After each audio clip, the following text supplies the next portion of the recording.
All right, hello everyone. Welcome again to the live with your boy Lazio Cosmos from Nurture Solutions. And I wanted to today I wanted to tackle something that I've been thinking about for a long time. And when we think about community economic development, there are a lot of nonprofits in the area that have initiatives for helping address certain economic issues in the Black community specifically, but in communities in general.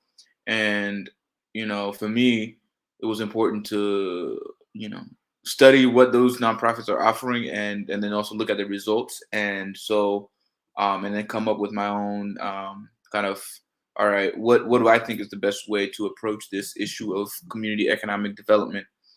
And so through kind of just looking at things, I of studying and researching, I realized, what, the co-op model is actually one of the best ways for community empowerment, and not just economic community empowerment, but also political, and just also just relationship building in a community.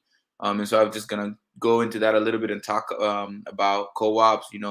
Why I think they're one of the best models for being able to create resilient communities, especially as we're trying to recover from COVID. I think we've all been taken to a low level, and so we have the option to build up now, and we get to choose how we want to build the future of our communities. And I think having something like a co-op structure at the base, or at the foundation of what we build for the future, is you know a a smart move, because it'll allow us so much more um, resilience in the future against so many different, I think, challenges that may come.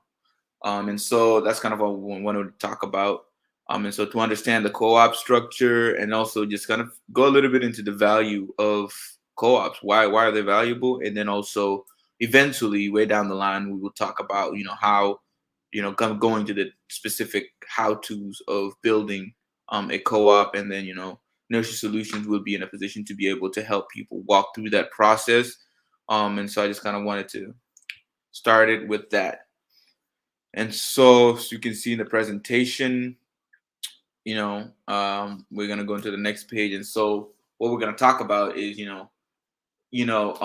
through this co-op structure and looking at co-ops, at Nation Solutions, we hope to address three main issues that are plaguing our community, and have stopped us from developing and kind of just growing and thriving. That which is chronic unemployment in terms of gainful employment that helps you develop and grow, and exercise aspects of yourselves that makes you feel alive, instead of you know um, kind of a dead end, a job that doesn't pay enough, and you have to struggle the entire time, and you don't, it's got its own weight to it. So kind of looking at, okay, how can that be solved, and then also the systematic disinvestment or divestment in our communities. As you can see, the infrastructures are run down, and not the services that are provided are not the ones that everybody wants specifically, or it's not curated specifically to what the people in that area need. And then also the community disenfranchisement is, you don't have as much say in your own community, because everybody else owns your community instead of you owning your own community. And so that disenfranchisement makes you pretty powerless. And so how do you shift it now to where you can be in a position of power in your own community to make decisions about the services that are provided, the industries that go on in your own community? And it goes deeper than that, but those are kind of three major areas that we're going to look at to see, to how the co-op structure can help help address them.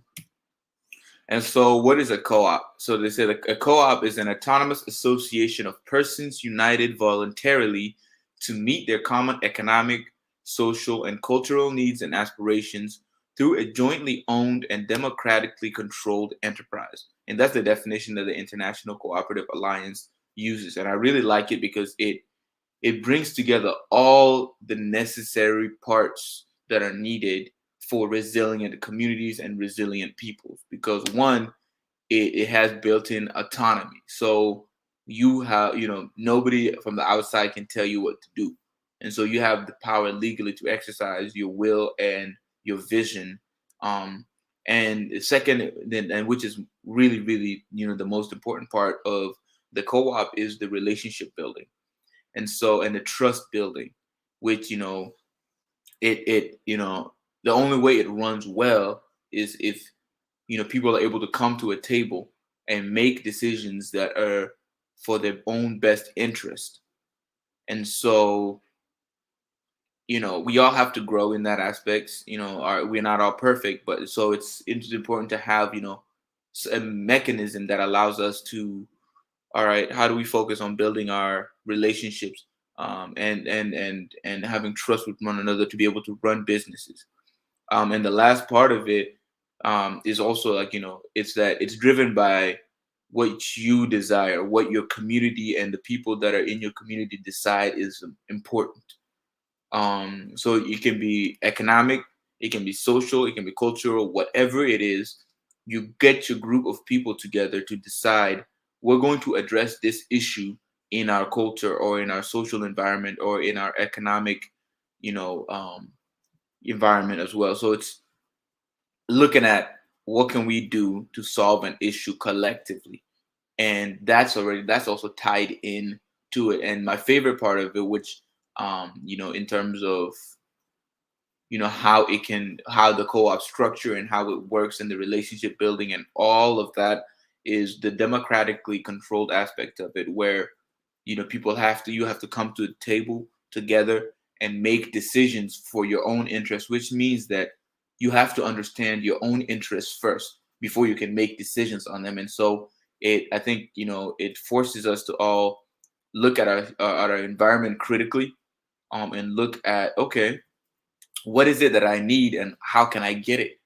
And then you do that at a scale with multiple people in your own community, and then make those decisions, and you have to come to decisions in order to make the business run, and which is the best possible decision for everybody in that community. And it's very possible to be able to make decisions that meet everyone's needs without kicking people to the curb, and disenfranchising people in your own community. And so that's another exercise of having a co-op that I really want to, that's one of my favorites, is that you have to decide on your shared interests and then make decisions on it, and act upon it.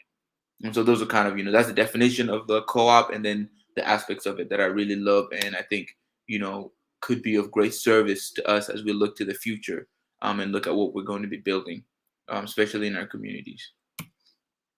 And so again, what does it mean? It means you can just get a group of people that you trust, and then look at, what is a need in your community, that needs to be solved, and then acting upon it. You don't have to wait, and so you have to just it. But it's like, the important part is getting a group of people that you trust, and then also adequately educating yourself. And so the opportunities are endless. So looking at, for example, I've seen there are grocery store co-ops, and this one for me is one of the foundational ones that we have to get, because it's about food. It's about, what you eat, how you feed yourself. And so if and there aren't too many black owned grocery stores that provide all the foods that are needed, for our people. And so imagine if we can have a grocery store that is owned by black people that is able to provide healthy healthy food that is, um, you know healthy food for our people. Like, that's, we have a lot of food deserts, and a lot of fast food restaurants, and lack of access to, affordable fruits and vegetables. So imagine if a group of black people decided, what, we're going to have a grocery store that provides our communities with all their, fresh produce needs, and everything else.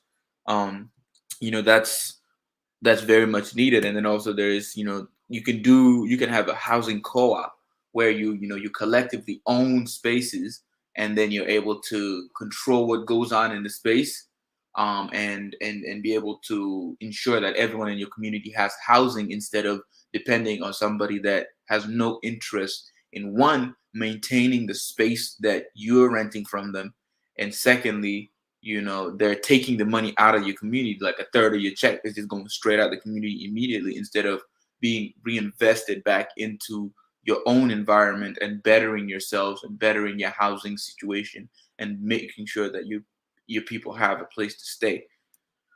And so, some of the, like, again, going back to just making sure we understand the advantages of owning co-ops is that, you really get to decide what products and services are provided in your community. So it's, you don't like what goes on at a gas station. If you collectively own that gas station, then instead of providing things that are, you know, destructive to your community, the gas station can be a place of actually growth and community gathering where you can provide, you know, whatever it is that you decide is important.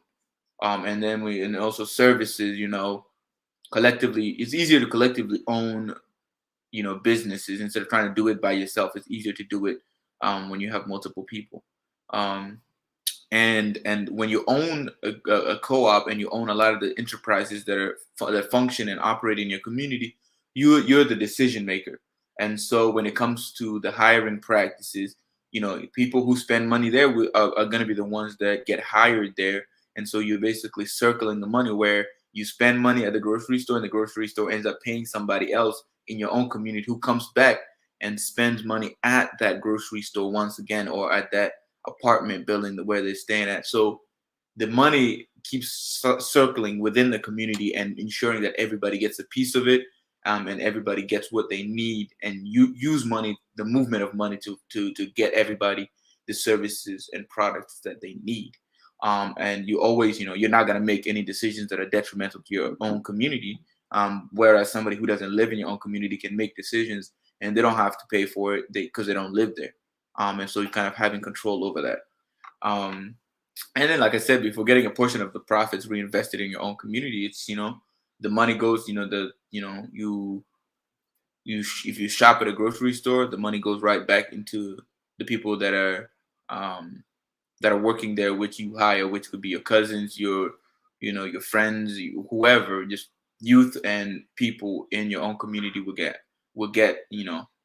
hired and have jobs consistently, because as long as that co-op exists and everybody is buying from it, you will always have a way of stabilizing employment in the community, and making sure that you get to decide, okay, well, we want to pay everybody a good amount. We don't want to rob our own people. So you make sure you pay people a good amount. They get, make sure that they get good benefits and all the things to make sure that people are healthy. You can make those decisions because you are in control of the co-op. Um, and so this is kind of, it's just a short episode that I wanted to talk about, just starting about co-ops and just starting the conversation around it and hopefully building it up so that we can bring examples and people to talk about, operating. I know there's a, Mandela grocery store down in Oakland. They've been running for almost 10 years. And so maybe bringing them to talk about what that's like, the advantages, disadvantages, the effects of it in their own community. And then also talking to some people down in Jackson, Corporation Jackson, they're another black cooperative down south.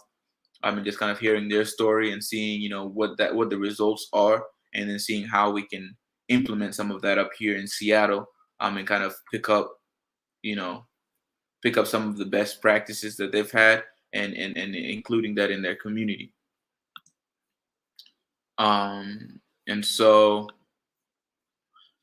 yeah, just, it's a short episode. I know I jam packed it with a lot of information, but I just wanted to get this information out there and start the conversation immediately so that we can, but next time be able to pick up at a higher level. And I encourage everyone to go research co-ops, beyond just we will go into greater details in following episodes, but and go research some co-ops, maybe some co-ops in Seattle that you can understand. Like, I know the co-op store down in Capitol Hill is a co-op that functions for that community. And so we can look at what that looks like. And then also looking at we will end up looking at the specific structures of co-ops.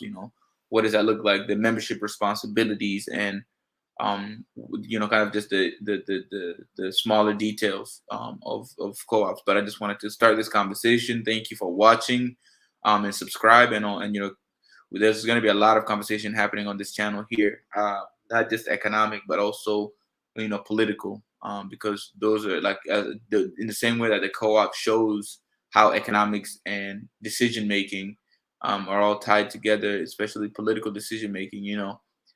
This channel will tackle some of that. How do